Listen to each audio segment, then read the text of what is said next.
Hey folks, my name is Kris Ulrich, and I'm going to take you through the recording process of my song, Hey Eden. Do you ever think of me? Hey Eden.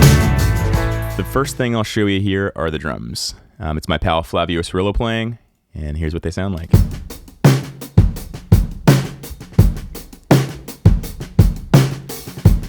Throw the bass in, and my acoustics.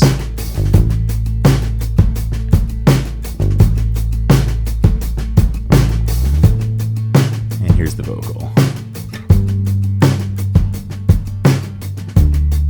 Do you happen to have a wife?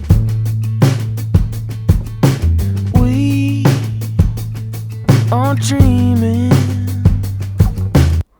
All right, so just to talk about a few of those elements right off the top.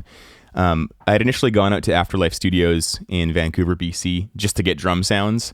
I had thought that I was going to bring the drums home and do all the guitars and vocals and stuff at my home studio here. But after being out there and hearing the sounds that we were getting, I just had to do more. So we ended up cutting 6 tunes in 2 days. We got drums, bass, acoustic guitar, vocals, and 1 electric. So we worked really fast, but it was still a comfortable pace, and I'm glad that we did it that way. The bass is kind of a funny story. We were cutting the first song, Boomerang, and Erik Neilsen, the engineer, came over the headphones, and he's like, "Hey man, can I play bass on this song?" Because me and Flav were just cutting the track together, me on acoustic, him on drums. And I'd never heard Erik play before, but I was like, you know what, why not? Come on down. So he got his bass rig set up, and we all sat together in the room. I taught him the song. We just hit record and did a couple takes of it, and he just kind of nailed it right off the top. I really think that Erik being so fresh on the songs, just being thrown into the fire, and Flav having never played these songs either, I think really added a lot to the live band feel of this record. And this song in specific, I think it really showcases it. So the next thing I'll pull up here are the electrics. We used a Dan Electro 12-string, and we ran that through a 65 Fender Vibrolux, and that amp was cranked up pretty loud. And a really neat thing that Erik did for this song is he mic'd the strings of the Dan Electro with a KM84, I believe it was. And I'll play just the amp sound first. So here's just the 12-string Dan Electro in the amp.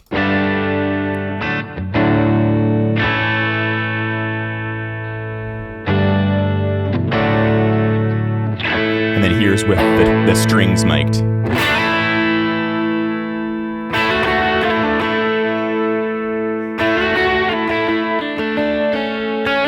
And then doubled with a bunch of acoustics.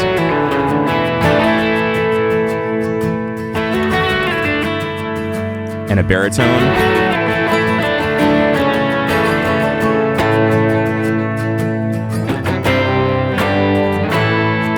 So the baritone guitar, as well as this fuzzed out SG Junior part here. I recorded these here in Winnipeg.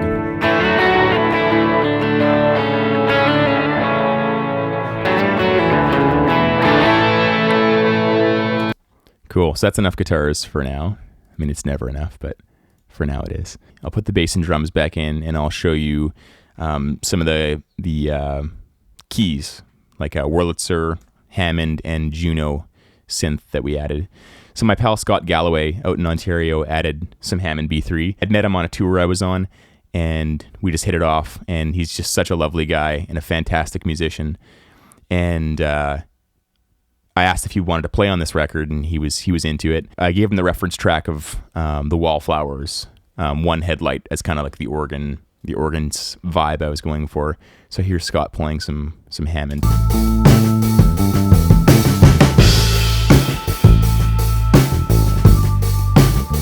None of this stuff is mixed yet. This is all the pre-mix, so things are kind of louder than they should be or quieter, but you get the idea.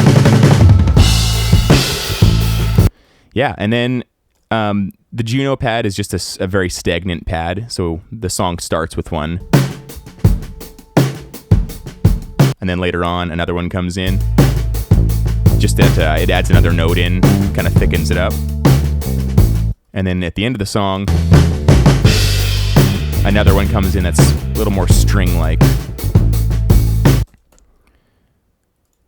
And the only other keys on this that I added it was a Wurlitzer part. I'll turn it up here so you can hear it. It's kind of this descending line. I kind of wanted this part to feel a little like dreamlike in a way. So I had this descending Wurlitzer part that was drenched in spring reverb. Here it is.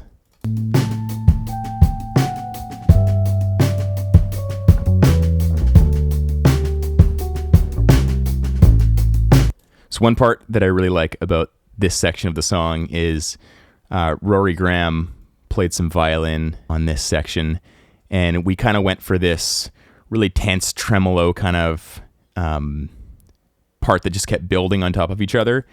I was really inspired by the Dawes record, We're All Gonna Die, and I was trying to steal some of the elements of what the violin was doing on that record. So here's from that section with the Wurlitzer.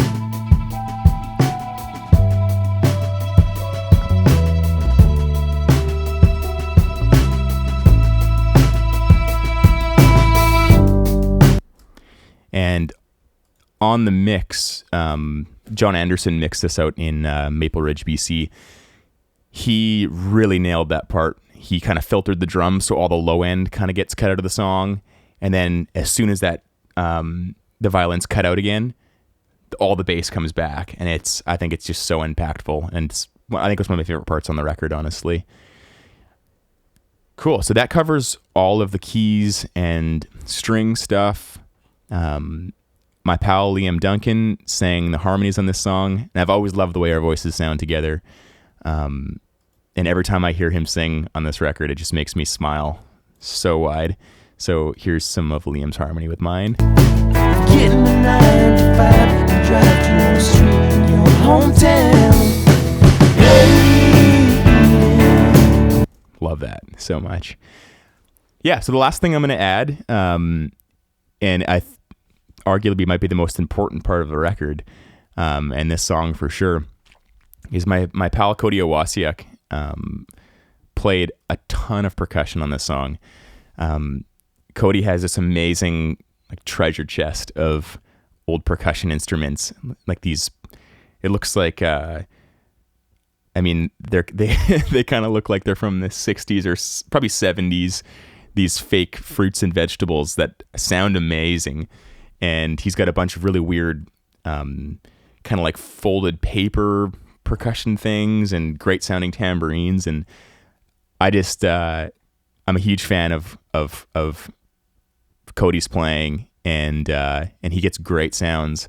And so I just kind of gave him carte blanche. I was like, man, just, I trust your musical instincts. Add whatever you think. And so I'm just going to solo all the percussion parts because it's so wacky. Here it is. Out of context kind of sounds goofy, but once the song's going, and obviously it's mixed in, this is, like I said, pre-mix, it sounds so huge. So I'll just play it kind of from a big part of the solo here.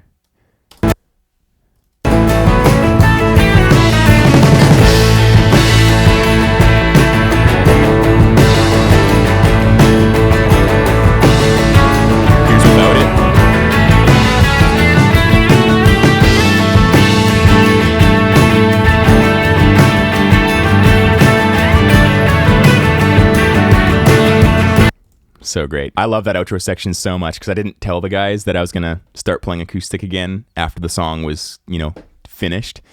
And they kind of just jumped in. Flav came in with this monstrous fill. And then Erik just absolutely tore it up at the end. And I love that so much. It makes me so happy hearing that outro jam every single time. Yeah, so that's everything that we did on this song. I'm trying to think if I missed anything here. I think that's it. The track was mastered by Philip Bova in Toronto.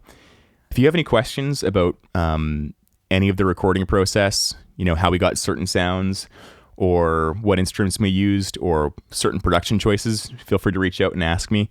I'm more than happy to talk about this stuff. I really love it. Yeah, thanks for watching.